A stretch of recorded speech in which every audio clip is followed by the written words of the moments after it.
আসসালামু আলাইকুম রহমতুল্লাহ। এই যে দেখতে পাচ্ছেন, এই যে এখানে হচ্ছে টু ফেজ লাইন ঢুকবে, এটা হচ্ছে আর্থিং এর জন্য। তো এটা হচ্ছে ফেজ এদিক দিয়ে আসলো, এখানে কারেন্ট ঢুকলো। হ্যাঁ, ওভারলোডে সার্কিট ব্রেকার হয়ে জাস্ট কমন এইখান থেকে লাইনটা এখানে চলে আসলো।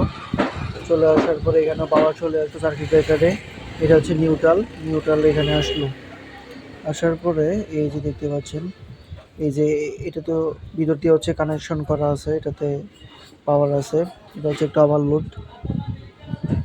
তারপর এখান দিয়ে লাইনটা আমি পাস করে দিলাম মিটার থেকে পাস করে দিলাম এই যে চার্জারের চার্জার এখান থেকে যাবে প্রত্যেকটা পজিটিভ নেগেটিভ, এখান থেকে চার্জারের লাইন যাবে। আর এটা হচ্ছে রিলে, ডোর ওপেন এবং ক্লোজ করার জন্য হচ্ছে এই রিলে দুইটা ব্যবহার করা হয়েছে। এখন বাকি তারগুলি আমরা একটু বোঝার চেষ্টা করি। সেটা হচ্ছে এই যে দেখা যাচ্ছে, এই যে সার্কিট ব্রেকারটা, এই সার্কিট ব্রেকারটা এমএক্স, এটা হচ্ছে দেখতে পাচ্ছেন এই যে এই কেবলটার মাধ্যমে এখানে পাওয়ার দেওয়া হয়েছে, জাস্ট পাওয়ার দেওয়া হয়েছে। এটা নেগেটিভ আর এটা পজিটিভের মাধ্যমে। এই যে দেখতে পাচ্ছেন উপরেরটাতে, এই যে উপরেরটাতে এটা আসছে, আর নেগেটিভটা তো হচ্ছে নেগেটিভ টার্মিনালের সাথে একটা করা হয়েছে, এটা চলে গেল। এরপরে হচ্ছে ইউপিএস লাইন, আমি আর একটু সহজ করে দেখাই। ইউপিএস লাইনটাও জাস্ট পাওয়ার দেওয়া হয়েছে,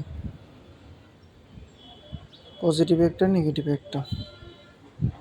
তারপর এই যে এই রিলেটাকে পাওয়ার দেওয়া হয়েছে এখান থেকে ডাইরেক্ট ফেজ দুইটা দেখতে পাচ্ছেন,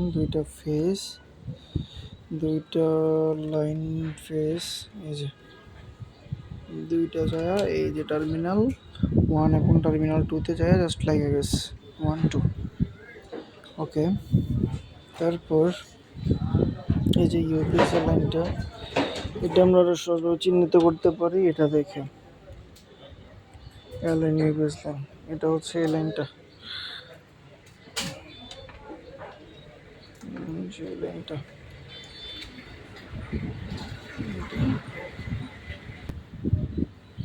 তারপর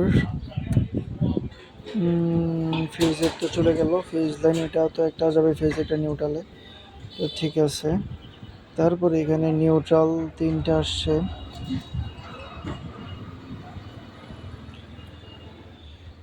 জাস্ট কয়েলে পাওয়ার দেওয়া হয়েছে এখানে।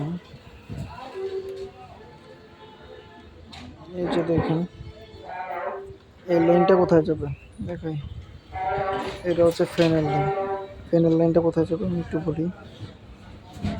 এটা হচ্ছে ফ্যানের লাইনটা যাবে একটা নেগেটিভ টার্মিনালে।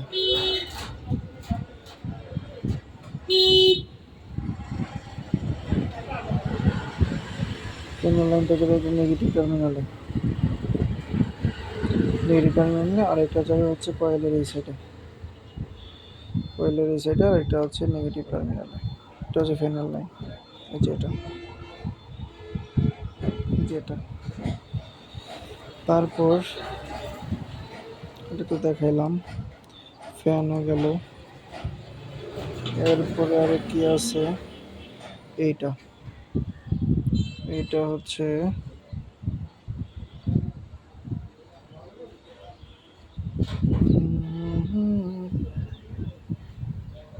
ওই নিচের কয়েলের দুইটা থেকে বেরিয়েছে।